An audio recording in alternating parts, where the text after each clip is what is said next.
sehebat-hebatnya manusia saat kematian siapa? Orang yang mati syahid. Tidak ada manusia yang ketika mati pasti merasakan sakaratul maut. Tidak ada manusia yang tidak merasakan sakaratul maut, kecuali orang yang mati syahid. Dia tidak merasakan apapun. Tetapi walaupun demikian, Nabi SAW sampai mengatakan, yughfaru lisyahidi kullu dzambin illa dain. Dosa-dosa orang yang mati syahid akan diampuni kecuali kalau dia punya hutang. Subhanallah. Orang yang mati syahid itu pahalanya masuk surga tanpa hisab dan azab. Direct dia masuk surga. Tapi ternyata orang yang mati syahid yang keutamaannya luar biasa, yang Rasul katakan sanamul Islam, puncak daripada Islam, dosanya tertahan dengan hutangnya. Itu yang mati syahid. Macam mana orang yang tidak mati syahid mati karena penyakit? Makanya orang-orang yang sudah dekat ajalnya ingat-ingat apakah dia punya hutang atau tidak. Kalau punya hutang, bicara sama keluarganya, tolong lunas. Katakan saya punya uang, ambillah uang saya, lunasi hutang-hutang saya. Dan ahli waris juga ketika mendengar bahwa orang yang meninggal itu punya hutang, sebelum harta dibagikan maka wajib dibayarkan hutang-hutangnya dari harta orang yang mati. Catatannya, dari harta orang yang mati. Karena begini ikhwan, ada orang yang mati itu meninggalkan hutang banyak. Umpamanya ada orang mati meninggalkan hutang 1 miliar. Sementara anak-anaknya orang miskin. Jangan lagi cerita 1 miliar, untuk makan dia aja susah. Apakah anak ini wajib membayarkan hutang orang tua dari hartanya sendiri? Maka ulama mengatakan tidak wajib. Jadi kewajiban membayar hutang orang tua yang berhutang itu dari harta orang tua yang ditinggalkan alias harta waris.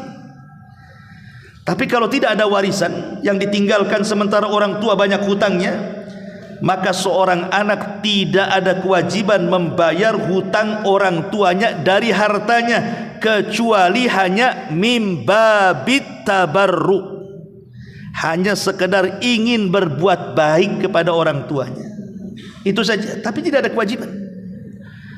Tapi kalau dia meninggalkan harta waris, maka tidak boleh anak mengambil harta waris kalau orang tua punya hutang. Harta waris itu bayarkan hutang-hutangnya dulu, baik cukup ataupun tidak, bayarkan dulu.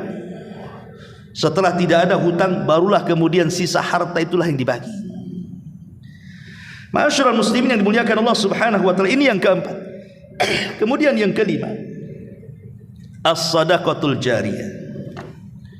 Semampu mungkin, walaupun tidak harus banyak, bersedekahlah dengan sedekah yang mengalir setelah kematiannya. Orang yang dekat-dekat ajalnya itu perlu bersedekah yang sifatnya sedekah itu mengalir. Seperti apa sih sedekah mengalir itu? Nabi SAW bersabda, sab'un yajri lil abdi ajruhunna min ba'di mautihi. Ada 7 perkara akan terus berjalan kepada seorang hamba pahalanya hatta setelah kematiannya. Kemudian kata Nabi SAW, wa huwa fi qabrihi, bahkan sampai mengalir ke dalam kuburannya. Pertama, man 'allama ilman, siapa yang mengajarkan ilmu. Yang kedua, au qara nahran, atau mengalirkan air, kemudian digunakan entah membuat sumur di masjid, sumur di pesantren, di panti asuhan, atau mungkin di tempat-tempat yang membutuhkan berhajat kepada air, kemudian kita alirkan air ke mereka. Au hafara bi'ran, ataupun membuat sumur-sumur, mata-mata air. Au gharasa nakhlan, ataupun menanam pohon. Ya, tidak harus kurma, ya bisa saja kita menanam pohon mangga ataupun pohon rambutan atau pohon durian atau apalah yang kemudian boleh jadi buah-buahannya entah kemudian dimakan oleh hewan-hewan atau mungkin dimakan oleh tetangga gitu ya. Kita halalkan, silahkan mengambil kan begitu.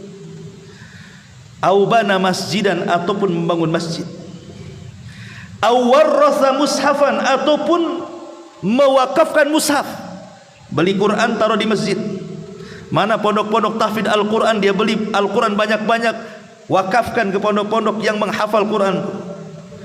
Au taraka waladan yastaghfiru lahu ba'da mauti, atau meninggalkan anak yang saleh yang senantiasa memintakan ampun akan dosa orang tua setelah kematiannya.